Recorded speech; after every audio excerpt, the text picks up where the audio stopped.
نشانی ہے۔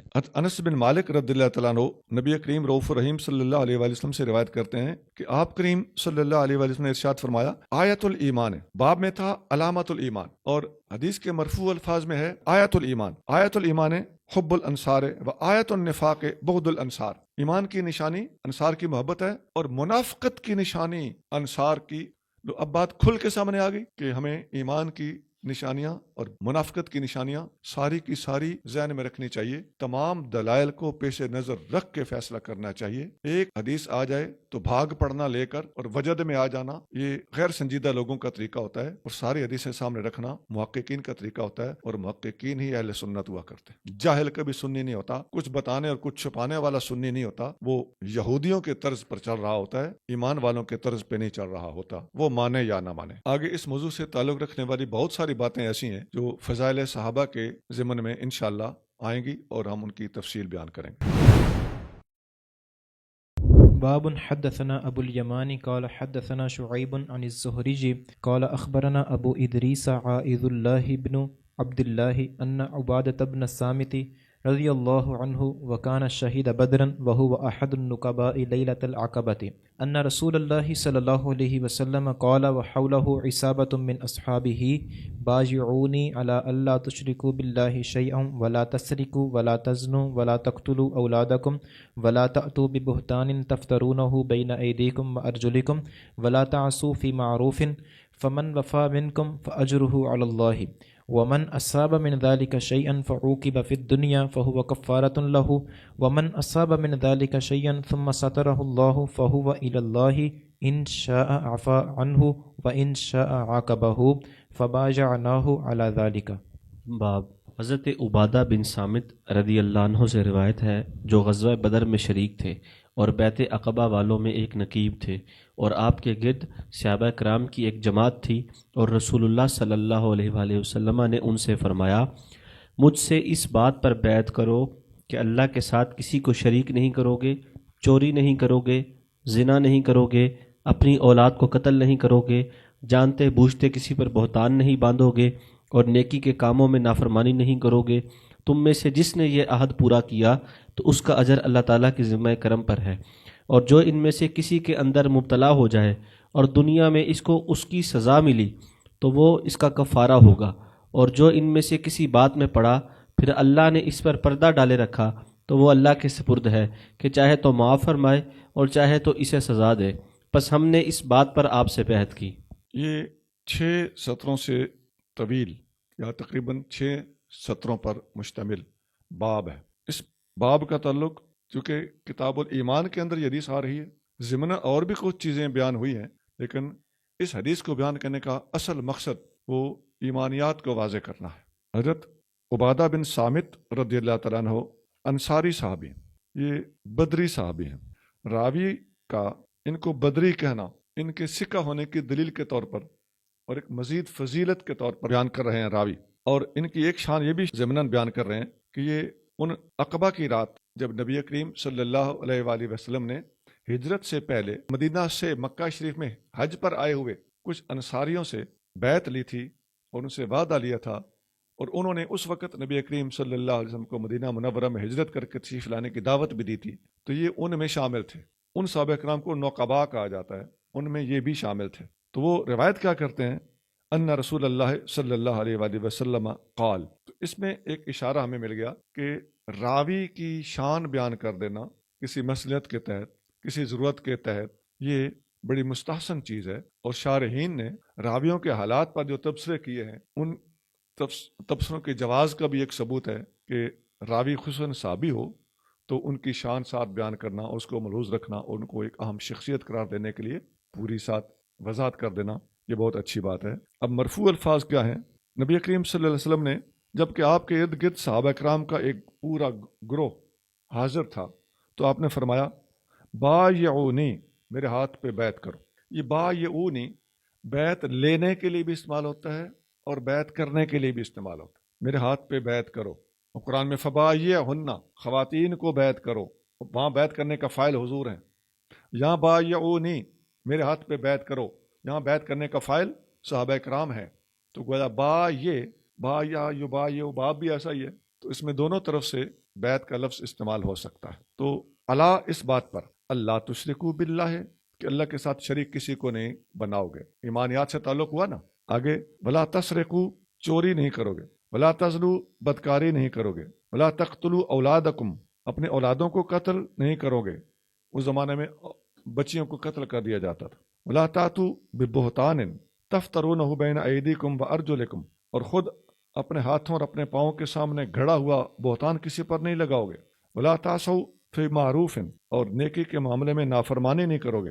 فمن وفا منکم فاجرہ علی اللہ جس نے تم میں سے اس کو پورا کیا اس عہد کو اس کا اجر اللہ کے ذمے ہے. اب یہ 6 چیزیں ٹوٹل بنتی ہیں جن کے بارے میں فرمایا جس نے یہ چیزیں نبھائیں تو اس کا اجر اللہ کے ذمے ہے. ومن اصاب من ذالک شیئا جو ان چیزوں میں سے کسی چیز کا مرتکب ہوا کسی غلطی کا شکار ہوا فعوقب فی الدنیا اب اسے دنیا میں اس کی سزا دے دی گئی فهو کفارۃ لہ تو اس کے گناہ کا غلطی کا خطا کا کفارہ ہو جائے گا. ومن اصاب من ذالک شیئا ثم سترہ اللہ جس نے ان کاموں میں سے کوئی کام غلط کر دیا ان کے برعکس ان احکام کو چھوڑ دیا خطا کا شکار ہو گیا پھر اللہ نے اس پر پردہ ڈال دیا فهو الی اللہ اب یہ اللہ کے حوالے ہے. ان شاء عفا عنہ اگر چاہے تو اسے معاف رکھے و ان شاء عاقبہ اگر چاہے تو آخرت میں جا کر اس کو اس کی سزا دے. فبایعناہ علی ذالک تو ہم نے بیعت کی نبی کریم صلی اللہ علیہ وآلہ وسلم کے دست اقدس پر علی ذالک ان 6 چیزوں پر. اس میں ایک سبق پوشیدہ ہے.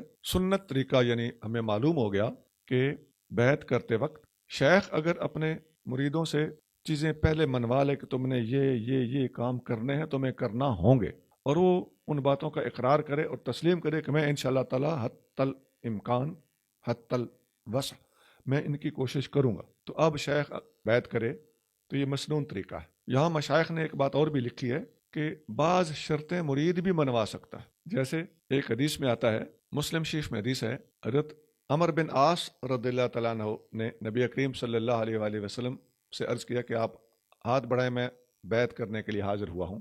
تو آقا علیہ الصلوۃ والسلام نے ہاتھ بڑھایا تو حضرت عمر بن عاص نے ہاتھ کھینچ لیا. تو آپ نے پوچھا کہ یہ کیا کیا تم نے؟ عرض کیا میری ایک شرط ہے.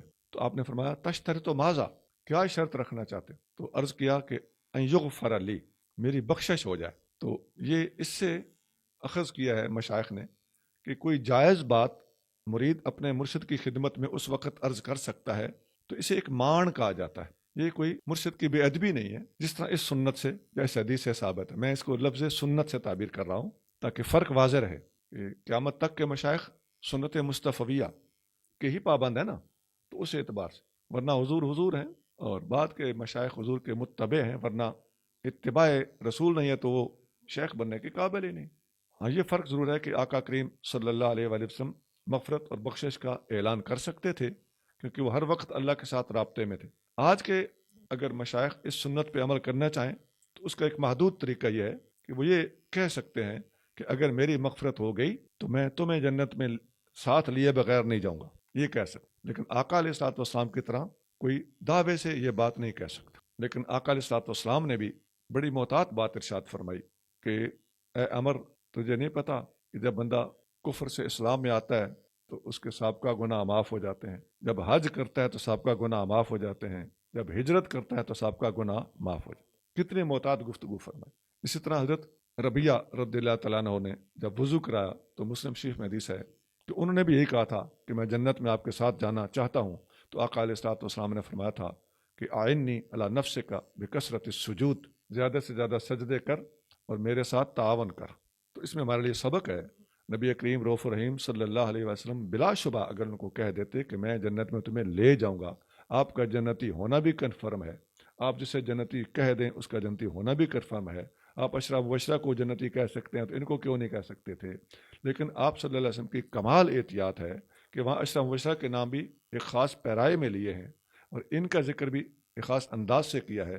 ان کو جنت کی بشارت بھی ایک محتاط طریقے سے ارشاد فرمائی ہے.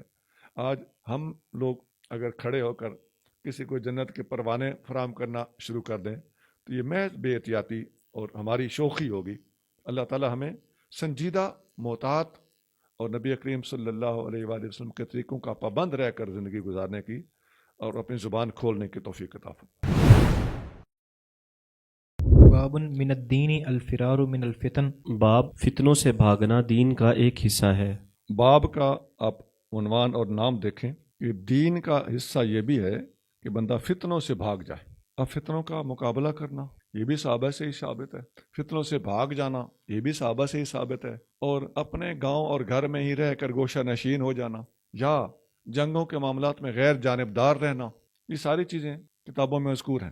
لیکن اس حدیث کے پیش نظر امام بخاری رحمہ اللہ نے یہ عنوان قائم کیا کہ فتنوں سے فرار ہو کر اور بھاگ کر اور جان چھڑا کر علیحدہ جا کے بیٹھ جانا یہ بھی دین کا ایک حصہ ہے، اور یہ بھی شرعی طور پر پسندیدہ ہے، اور کچھ لوگوں کے لیے اس کی بھی اباحت ہے اور یہ جائز ہے۔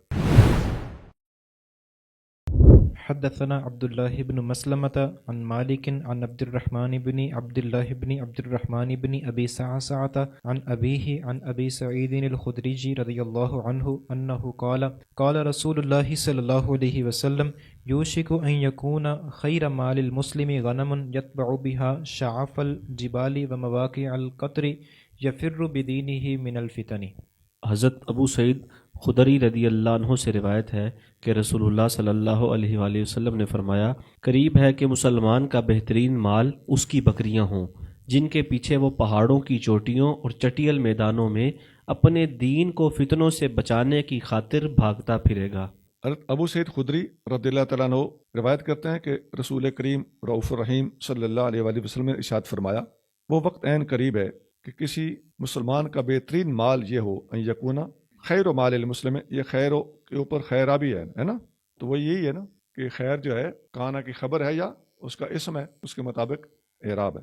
غنمن بکریاں ہوں اس کا خیر بہترین مال، یتبع بہا جن کو لے کر وہ چلا جائے، شاف الجبال پہاڑوں کی چوٹی، پہاڑوں میں جا نکلے وہاں جا کے بیٹھ جائے، وہ مواقع القطر اور بارش گرنے کے مواقع مقامات اور جگہیں جہاں سے بارش اترتی ہے، یعنی بادلوں کے جا قریب ٹھہرے، یفر بدین ہی من الفتن اپنا دین لے کر فرار ہو گیا ہو فتنوں سے بھاگ گیا ہو، دور چلا گیا۔ اب یہاں امام مسلم نے جو حدیث نقل کی ہے وہ یہ ہے کہ حضرت سعد بن ابی وقاص رضی اللہ تعالیٰ عنہ کتنے بڑے بہادر جری اور تیر انداز صحابی ہیں، ان کے مناقب آپ آگے پڑھیں گے۔ وہ اپنی آخری وقت یہ جو جنگیں اور بام مشاجرات تھے ان کے دور میں وہ پہاڑوں پہ چلے گئے، وہی بکریاں لے کر اس حدیث پہ عمل کرتے۔ ان کے بیٹے ان کے پیچھے پہاڑ پہ گئے، اپنے والد گرامی کو دور سے سواری سے اتر رہے تھے اور یہ بات کہے جا رہے تھے کہ آپ ادھر آ کے بیٹھے ہوئے ہیں، ادھر امت میں جھگڑے ہو رہے ہیں۔ تو انہوں نے فرمایا خاموش، میں نے نبی کریم صلی اللہ علیہ وسلم کو فرماتے ہوئے سنا ہے، ان اللہ یحب العبد التقی الغنی الخفی، اللہ تعالیٰ اس بندے سے محبت کرتا ہے جو متقی ہو، بے نیاز ہو اور چھپ کے زندگی گزار رہا۔ تو یہ صحابہ کرام کی اپنی اپنی تحقیق تھی، ان کے پاس اپنے اپنے دلائل تھے، بلانے والا بھی ٹھیک ہے، چھپنے والا بھی ٹھیک ہے، اور جو جنگ کر رہا ہے وہ بھی ٹھیک ہے، ادھر بھی دلائل ہیں، ادھر بھی دلائل ہیں، ادھر بھی دلائل ہیں۔ میں نے مختصر بات کی ہے، ہم دلائل پیش کر سکتے ہیں، کوئی ایسے سطحی دلائل نہیں ہے، کھرے کھرے دلائل ہیں۔ ان تمام لوگوں کا رویہ اپنے اپنے جگہ پہ اپنے نیت کے مطابق بالکل ٹھیک تھا۔ باب قول النبی صلی اللہ علیہ وسلم انا اعلمکم باللہ وان المعرفۃ فعل القلب لقول اللہ تعالی ولکن یؤاخذکم بما کسبت قلوبکم۔ باب نبی کریم صلی اللہ علیہ وسلم کا ارشاد کہ مجھے اللہ تعالیٰ کا تمہاری نسبت زیادہ علم ہے، اور معرفت دل کا فعل ہے اللہ تعالیٰ کے ارشاد کے مطابق، بلکہ تمہیں ان چیزوں پر پکڑے گا جو تمہارے دلوں نے کمائیں۔ باب کا جو عنوان ہے وہ ہے قول النبی صلی اللہ علیہ وآلہ وسلم انا اعلمکم باللہ، نبی کریم صلی اللہ علیہ وسلم کا یہ فرمانا کہ میں تم سے زیادہ اللہ کو جانتا ہوں۔ اور یہ بھی اس باب کا عنوان ہے کہ معرفت دل کا فعل ہے، معرفت سے مراد تصدیق۔ اللہ تعالیٰ کا یہ فرمان اس کی دلیل ہے کہ تصدیق دل سے ہوتی ہے۔ وہ فرمان کیا ہے؟ ولیکن یؤاخذکم بما کسبت قلوبکم، اللہ تعالیٰ تمہارا مواخذہ کرتا ہے ان چیزوں کے معاملے میں جو تم نے دلی طور پر ارادی طور پر کی ہوں، اور غیر ارادی طور پر اگر کوئی خطأً چیز کسی سے سرزد ہو جائے اور وہ درست نہ ہو تو اس پر اللہ تعالیٰ پکڑ نہیں فرماتا۔ یہ باب کا عنوان ہے۔ آگے جو حدیث بیان کی گئی ہے، حدثنا محمد بن سلام قال أخبرنا عبدة عن هشام عن أبيه عن عائشة قالت كان رسول الله صلى الله عليه وسلم إذا أمرهم من الأعمال بما يطيقون